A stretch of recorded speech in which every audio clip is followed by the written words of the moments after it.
Tony गौरैया अपने बच्चे के साथ बहुत मेहनत किया करती थी। अपनी थोड़ी बहुत आमदनी में वो अपना घर चलाया करती थी। यूं ही दिन बीत रहे थे। उसकी सहेलियां छोटू तोता और चीचू कौवा एक दिन उसके पास आए। दोस्त, हम सब्जियां लाने जा रहे हैं, तुम साथ चलोगी? टोनी के घर पर सब्जियां तो नहीं थी, पर उसके पास पैसे भी नहीं थे। तुम चले जाना, मैं बाद में जाकर ले लूंगी, अभी घर पर थोड़ा काम है। यूं उसने झूठ कहा। दोस्त, हमसे झूठ क्यों कह रही हो? हम सब समझते हैं, तुम हमारे साथ चलो। यूं जबरदस्ती कर वे उसे अपने साथ ले गए। वहाँ कुछ पक्षियाँ सब्जी बेच रही थी। उनसे मोल भाव कर उन्होंने जो सब्जियाँ उन्हें चाहिए थी ले ली और वहाँ से घर लौटने लगे। लॉटरी टिकट ले लो, लॉटरी टिकट, पूरे 1 करोड़ वाली लॉटरी टिकट। अपनी किस्मत को आजमाओ, 1 करोड़ की लॉटरी टिकट ले जाओ। यूं आवाज लगाकर लॉटरी टिकट बेच रही थी। सुना तुमने? चलो चलो, एक लॉटरी टिकट खरीद ही लेते हैं। टिकट खरीदने के लिए उन दोनों ने साथ ले गई। एक लॉटरी टिकट कितने की पड़ेगी? एक लॉटरी टिकट मिलेगा 200 रुपए में। 200 रुपए सुनकर तीनों के मुंह खुल गए। भला इसमें चौंकने वाली क्या बात है बहना? अगर तुम्हारी किस्मत अच्छी रही तो 200 के 1 करोड़ जो बन जाएंगे। अगर ऐसा है तो मुझे एक टिकट दे देना। छोटू तोता ने भी कहा, एक टिकट मुझे भी दे देना। इस तरह चीचू और छोटू ने टिकट खरीदी, पर टोनी के पास पैसे नहीं थे, इसलिए उसने कोई टिकट नहीं खरीदी।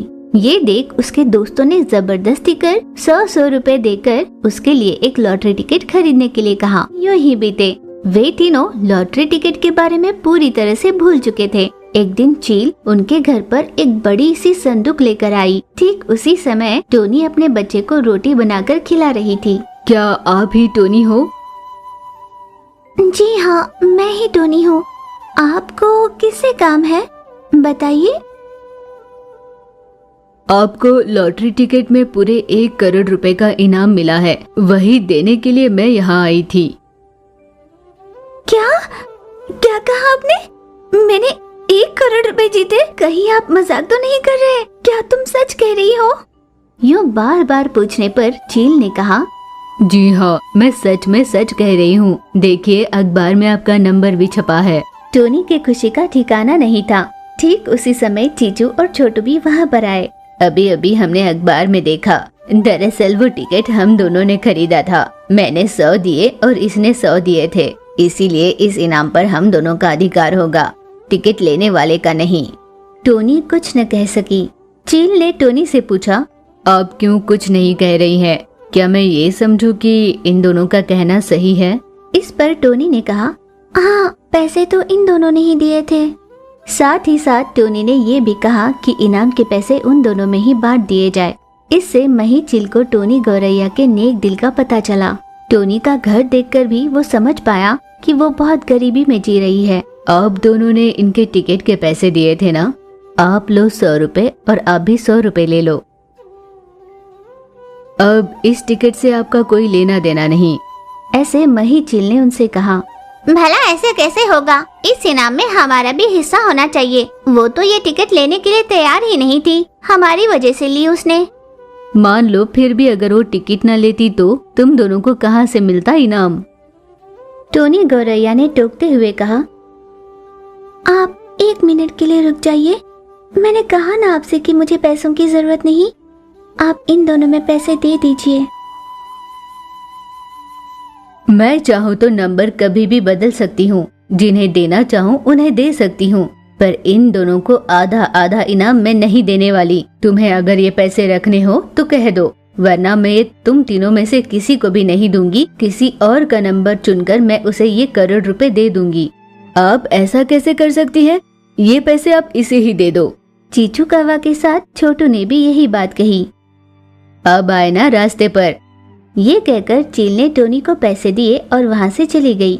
टोनी गौरैया ने पैसे उन दोनों की ओर बढ़ाते हुए कहा, तुम दोनों ने मेरी बहुत सहायता की है। इन पैसों पर तुम दोनों का ही हक है। तुम्ही ने मुझे पैसे दिए थे, तुम दोनों ये पैसे आपस में बांट लेना। टोनी के ये कहने पर दोनों ने एक पल के लिए भी नहीं सोचा और आपस में पैसे बांटकर वहाँ से चले गए। वे वहीं खड़ी मही ने देख लिया था और टोनी के पास आकर उसने कहा, ये सब एक प्रैंक था। कौन कैसा है ये जानने के लिए हमने एक छोटा सा नाटक किया था। असल में वो पैसे असली नहीं है। जिन्हें भी 1 करोड़ का इनाम मिला है उनका स्वभाव कैसा है यही जानने के लिए हमें ये करना पड़ता है। पर यहाँ हमारे नाटक ने तो कुछ और ही मोड़ ले लिया। जो भी हो, मुझे ये समझ में आ गया है कि उन दोनों से तुम्हारा दिल बहुत नेक है। आपको हम पैसे नहीं देंगे, पर आपके लिए एक अच्छा सा घर, आपके बच्चे की पढ़ाई की पूरी जिम्मेदारी अब हमारी होगी। ये सब तो ठीक है, पर मेरे दोस्तों का क्या होगा? अगर वे दोनों तुम्हारे अच्छे दोस्त होते तो तुम्हें भी कुछ पैसे दे देते ना, पर उन्होंने सिर्फ अपना स्वार्थ का सोचा। आप उनके बारे में भूल जाइए और अपने बच्चे को लेकर मेरे साथ चलिए। पर ऐसे कैसे? मैं भला उनको छोड़कर कैसे आऊँ? नकली नोटों की असलियत जानते ही वे दोनों टोनी के घर के पास आकर ये सारी बातें सुन रहे थे।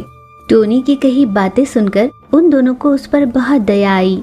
टोनी ने सच में उन दोनों को अपना दोस्त माना और उनकी भलाई की सोची, पर हम दोनों ने उससे सच्ची दोस्ती नहीं निभाई। ये जानकर वे दोनों टोनी से माफी मांगते हैं। दरअसल टोनी ही उस इनाम की हकदार है। आपने जैसे कहा वैसे ही कीजिए, उसकी जिंदगी से तकलीफें दूर हो जाएंगी।